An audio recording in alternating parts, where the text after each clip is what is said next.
Hi! Welcome to Rama Telugu కథలు. ఈరోజు పొడుపు కథ వచ్చేసి కాటుక రంగు కమలం హంగు ఇప్పిన పొంగు ముడిచిన కృంగు.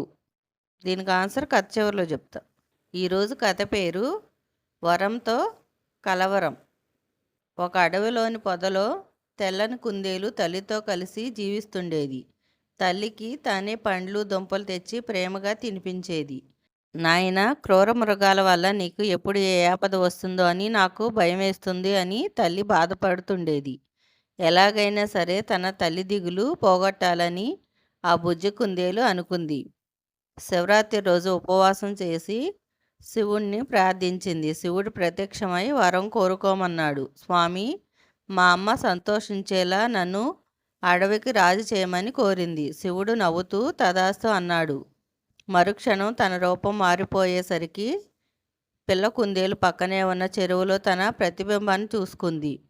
ముందు కాస్త కంగారు పడ్డా, ఇక ఈ అడవికి తానే రాజన్న సంబరమతో తల్లి దగ్గరికి పరిగెత్తింది. కానీ దారిలో తోటి కుందేళ్లు దాన్ని చూసి పారిపోయాయి. కారణం ఏమిటో బుజ్జి కుందేలుకు అర్థం కాలేదు. కాసేపటికి తనకు ఆకలి అనిపించడంతో గడ్డి పరకలు నమలసాగింది. కానీ ఎందుకో అవి మింగుడు పడలేదు. ఏమీ పాలుపోక ఇక తల్లి దగ్గరికి వెళ్ళింది. మొసలి కుందేలు ఎదురుగా నిలబడ్డ సింహాన్ని చూడగానే భయపడి పొదల్లో దాక్కుంది. రూపు మారిన పిల్ల కుందేలు తల్లి భయం చూసి తల్లడిల్లింది. అయ్యో దేవుడా, ఇప్పుడు నేనేం చేయాలి అని తల బాదుకుంటూ ఏడవసాగింది. తక్షణమే మళ్ళీ ప్రత్యక్షమైన శివుణ్ణి చూసి, స్వామి, ఇలా తల్లికి తోటి నేస్తాలకు దూరమై బతకలేను. నన్ను తిరిగి నా తల్లి ఒడి చేర్చమని వేడుకుంది.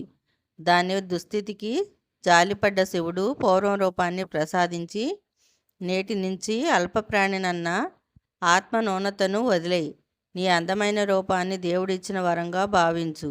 అమ్మను కంటికి రెప్పలా చూసుకుంటూ జీవించు అని ఆశీర్వదించి శివుడు మాయమయ్యాడు. బుజ్జి కుందేలు సంతోషంగా అమ్మ దగ్గరకు వెళ్ళింది. ఈరోజు కథ ఇంతేనండి. పొడుపు కథకు ఆన్సర్ గొడుగు.